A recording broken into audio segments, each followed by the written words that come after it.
طول ما انت ناجح هيأذوك، طول ما انت ناجح هيفضلوا يدبروا ويخططوا عشان يوقعوك.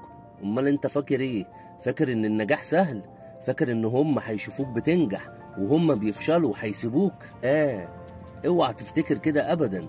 خلي بالك، كل ما هتفضل تطلع سلمة سلمة في النجاح، كل ما هتلاقي عقبات وهتلاقي مطبات وهتلاقي ناس بتضايقك وهتلاقي ناس بتغير منك وهتلاقي ناس بتستفزك.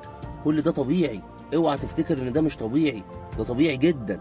ده انت لو ما لقيتش عقبات ومطبات وانت طالع سلم النجاح يبقى في حاجة غلط. فما تزعلش وما تتضايقش، واوعى حد يوقفك، واوعى حد يقلل من قيمتك او يهز ثقتك في نفسك.